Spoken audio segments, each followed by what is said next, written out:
नमस्कार, आदाब, सत श्री अकाल। मैं मनदीप वालिया और आप देख रहे हैं फिल्मों का विकिपीडिया एमनोपीडिया।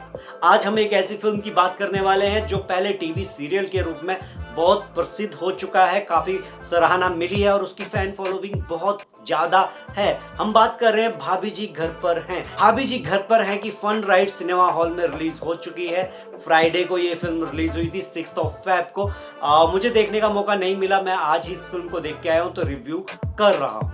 फिल्म के अच्छे और बुरे पहलू सब की बात करेंगे, कहानी की बात होगी, कलाकारों की बात होगी। बिना किसी देरी के चलिए शुरू करते हैं रिव्यू।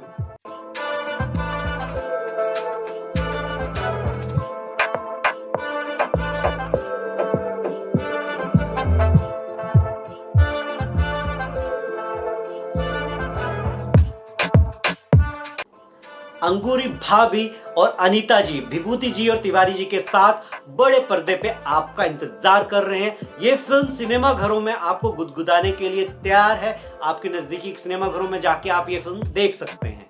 जब ये टीवी सीरियल था तो टीवी की मर्यादा अलग होती है, पिक्चराइजेशन का फॉर्मेट अलग होता है, बट जब हम सिनेमा में जाते हैं सिनेमा का ग्राफ बड़ा हो जाता है, स्केल बड़ा हो जाता है और उस पर्दे के लिए जिस तरह से सिनेमाटोग्राफी चाहिए, डायरेक्शन चाहिए, स्क्रीन प्ले चाहिए और खासकर एडिटिंग चाहिए, उन सभी पहलुओं पर हम बात करेंगे। अगर आपको अपने दिमाग को थोड़ा वेकेशन देना हो और बस हंस हंस कर पेट को दुखाना हो तो भाभी जी घर पर हैं एक अच्छा ऑप्शन हो सकता है। ये फिल्म सिनेमाघरों में देखी जा सकती है। जिस किसी ने भी भाभी जी घर पर है टीवी सीरियल अगर देखा है तो उन्हें मालूम होगा कि जिस तरह से विभूति मिश्रा जी जो हैं वो अंगूरी भाभी पर और तिवारी जी जो हैं वो हमारी अनीता भाभी पर लाइन मारते हैं। और अंगूरी भाभी जिस तरह से इंग्लिश की टांग तोड़ती है, बीच बीच में अपने वन लाइनर पंचेस मारती हैं, इस फिल्म में भी आपको वो देखने को मिलेगा। उसी तरह से अनीता भाभी जिस तरह से वो इंग्लिश मैम का कैरेक्टर प्ले करती है, एक एटीट्यूड रखती है, एक बोल सकते हैं अपर क्लास लेडी का कैरेक्टर प्ले करती है, इस फिल्म में भी आपको देखने को मिलेंगी। यहाँ पर ट्विस्ट मेकर्स ने किया है, शशांक वाली जी ने ही इसका डायरेक्शन किया है। तो उन्होंने ट्विस्ट में क्या डाल दिया है कि इस बार तिवारी जी और विभूति जी को टक्कर देने के लिए दो और कबूतर आ गए हैं जो इन दो कबूतरियों को दाना डालने वाले हैं। मेरी ये लैंग्वेज इस तरह से इसलिए हुई क्योंकि इस फिल्म में भी कुछ इसी तरह के डायलॉग सुनने को मिलेंगे। डबल मीनिंग डायलॉग्स बहुत सारे हैं इसमें, कहीं कहीं एम्बैरेसमेंट भी फील होती है, फैमिली के साथ देखने में थोड़ा सा संकोच हो सकता है। ये फिल्म जो है कहीं कहीं ऐसा लगता है कि लाफ्टर लाने के लिए जबरदस्ती के पंचेस हैं, जबरदस्ती का सीन क्रिएट किया है। वो समझ में आता है कि स्टोरी को किस तरह से आगे ले जाने के लिए कुछ सीन्स को डाला जा रहा है। कुछ चीजें जबरदस्ती थोपी हुई लगती हैं। फिल्म का रिव्यू करते हुए मैं एक बात क्लियर कर देना चाहता हूं कि मैंने ये फिल्म देखी है, मुझे कुछ हद तक अच्छी लगी, कुछ तक अच्छी नहीं लगी है। ये हाईली इंटेलिजेंट ऑडियंस के लिए फिल्म बिल्कुल नहीं है।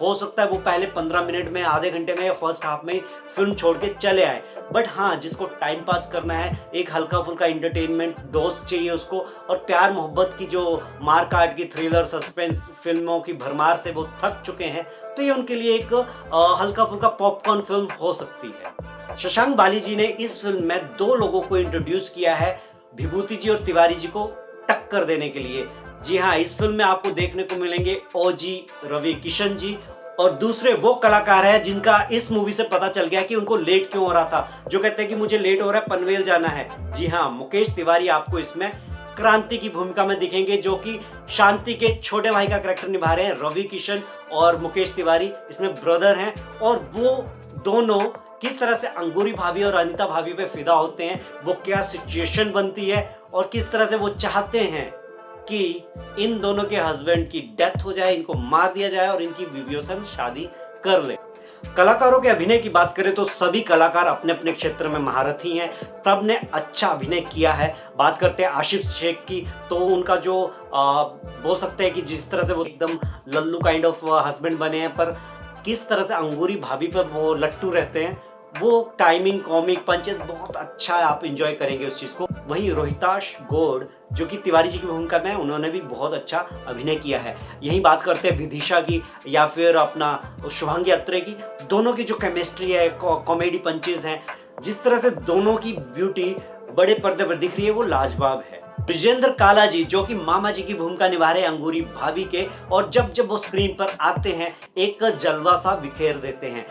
वो एक ऐसे मामा का कैरेक्टर प्ले कर रहे हैं जो पेशे से मास्टर जी हैं, और जब जब उनका मन गाली देने का होता है तो बार बार उनका एक पंच लाइन आ जाता, सॉरी मैं बहक गया था या मैं कंट्रोल से बाहर हो गया था। तो वो काफ़ी चीज़ें जो हैं वो आपको बांध के रखते हैं और एंजॉय करते हैं आप। कलाकारों ने अभिनय में कोई कमी नहीं छोड़ी है, कमी रह गई है तो स्क्रीन प्ले में। स्क्रीन प्ले थोड़ा और टाइट और बेहतर हो सकता था, जो कि वीक रह गया है।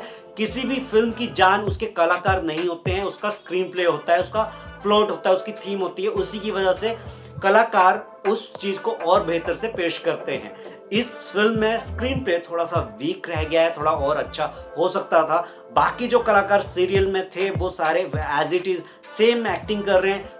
कहीं कहीं आपको ये फील होगा कि आप एक टीवी सीरियल ही देख रहे हैं एक्सटेंडेड वर्जन में, कि 20 मिनट से आप 2 घंटे का एक टॉर्चर झेल रहे हैं। जैसे मैंने कहा कि कलाकारों ने कोई कमी नहीं छोड़ी है। जो सीरियल में आपको चाहे टीलू जी हैं, टिक्का जी हैं या पे हप्पू सिंह है, उन्होंने बहुत ही उम्दा काम किया है और फिल्म में जितना हो सके जो सपोर्टिंग कास्ट की तरह से उन्होंने फिल्म को आगे ले जाने का बेहतर काम किया है। कॉमेडी फिल्मों की बात करें तो उसकी कॉमिक टाइमिंग के लिए जो सपोर्टिंग रोल निभाता है वो होता है उस फिल्म का बैकग्राउंड स्कोर, उसका म्यूजिक। और यही कमी इस फिल्म में खलती है कि इसका बैकग्राउंड स्कोर उतना सपोर्टिव नहीं है। कहीं कहीं पे आपको पंचेस फ्लैट लगेंगे, ऐसा लगता है कि आपको हंसना है या नहीं, आप कंफ्यूज हो जाओगे।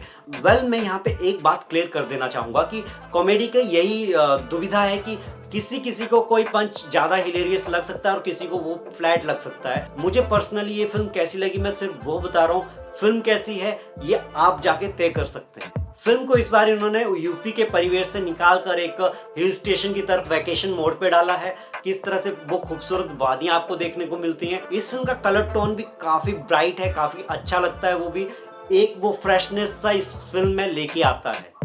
इस फिल्म में ऐसा नहीं है कि मुझे हंसी नहीं आई है, हंसी आई है। काफी जगहों पे मैं हंसा हूँ और काफी जगहों पे मुझे डाउट भी हुआ है और मुझे ऐसा लग रहा था मैं यह फिल्म क्यों देख रहा हूँ। बट मजबूरी है, मुझे रिव्यू करना है तो मुझे वो फिल्म अंत तक देखनी होती है। और ऐसा नहीं है कि ये कोई पहली बार हुआ है कि एक टीवी सीरियल को लेके एक फिल्म बनाई गई है। इससे पहले भी 2010 में एक फिल्म आई थी खिचड़ी और उसी तरह से दूसरी फिल्में भी आई थी। हालांकि खिचड़ी ने जिस तरह से परफॉर्मेंस की थी उस तरह से ये फिल्म टीवी पे जितना परफॉर्म करते आई है वैसा थिएटर में करती हुई दिख नहीं रही है। काफ़ी ठंडा माहौल है, स्क्रीन पे उतने ऑडियंस जा नहीं रही है देखने के लिए। बट बोल सकते हैं कि जिसको भी टाइम पास करना है इतनी भी बुरी फिल्म है नहीं है। फिल्म के मेकर्स ने इस फिल्म की फंड राइट को और बढ़ाने के लिए एक भोजपुरी सुपरस्टार को भी लिया है। जी हाँ, इसमें आपको दिनेश लाल यादव देखने को मिलेंगे, जिनको नरहुआ के नाम से जाना जाता है, जो कि बच्चू की भूमिका में है। वहीं पर वेलकम वाले हमारे बल्लू भाई साहब, जो कि बच्चू के डैडी का कैरेक्टर प्ले कर रहे हैं, मुश्ताक खान। दोनों ने बहुत अच्छा काम किया है, दोनों की कॉमेडी टाइमिंग अच्छी है। टेरर दिखाने का जो काम किया है वो इस करेक्टर ने किया है, दिनेश लाल यादव के करेक्टर बच्चू ने। हालांकि बच्चू के डायलॉग जो हैं थोड़े से और बेहतर हो सकते थे। जहाँ तक मेरा विचार है कि ये फिल्म रवि किशन, मुकेश तिवारी या फिर दिनेश लाल यादव के जितना उनका कद है उसके हिसाब से ये सही स्क्रिप्ट नहीं थी। ना जाने इन्होंने मेकर्स के साथ फ्रेंडशिप में ये फिल्म की है या क्यों की है, बट ये फिल्म उनके लायक नहीं थी। एटलीस्ट वो इससे बेहतर स्क्रिप्ट डिजर्व करते हैं। और रवि किशन की बात करें तो हाल ही में वो बैक टू बैक इतना गदर मचाए हुए हैं, वो नेटफ्लिक्स में भी देखने को मिल रहे हैं, सिनेमा घरों में भी देखने को मिल रहे हैं। बहुत सारी जगहों में आपको वो अच्छा कैरेक्टर प्ले करते हुए दिख रहे हैं। फिल्म में गानों की बात करें तो कुछ ज़्यादा खास गाने नहीं हैं। ऐसे गाने नहीं हैं जिनको आप अपने साथ काफ़ी समय तक गुनगुनाते रहेंगे या आपको पसंद आएंगे। ओके ओके काइंड ऑफ ये गाने हैं, म्यूजिक भी ओके ओके ही है। स्क्रीन प्ले अगर बेहतर होता तो ये फिल्म बहुत अच्छा कर सकती थी। जिस तरह से इनके थिएटर्स अभी खाली पड़े हुए हैं उसी तरह से इसका स्क्रीन प्ले भी वीक है। सिनेमाटोग्राफी की बात करें तो जिस तरह से बड़े पर्दे का एक स्केल होता है, जिस तरह से सीन को पिक्चराइज किया जाना चाहिए, उस तरह के थोड़े से शॉट ये वीक हैं। Okay okay kind of cinematography है ये। फिल्म के पॉइंट ऑफ व्यू से देखा जाए तो ये टीवी सीरियल का ज़्यादा फील आपको करवाएगा। पर फिल्म के मेकर्स यहाँ अभी रुकने वाले नहीं हैं। फिल्म के एंड में इन्होंने पार्ट 2 की घोषणा कर दी है और पार्ट 2 में आपको 2-2 तिवारी और 2-2 विभूति दिखने को मिलेंगे। अगर रेटिंग की बात करें तो इस फिल्म को मैं सिर्फ 2 स्टार दे पाऊंगा आउट ऑफ 5, क्योंकि उतनी अच्छी ये फिल्म मुझे लगी नहीं है। बट हाँ, आपको ये फिल्म ज़्यादा अच्छी लग सकती है, ये आप पे डिपेंड करता है। मेरे रिव्यू से आप फिल्म देखने जा सकते हैं, आप जाइए, एंजॉय कीजिए। आपको ये फिल्म किस तरह की लगती है आप मुझे कमेंट सेक्शन में बताइए। और इसी तरह से देखते रहिए एमनोपीडिया। जल्द मिलेंगे हम किसी दूसरे और फिल्म के रिव्यू के साथ। तब तक के लिए जय हिंद, जय भारत।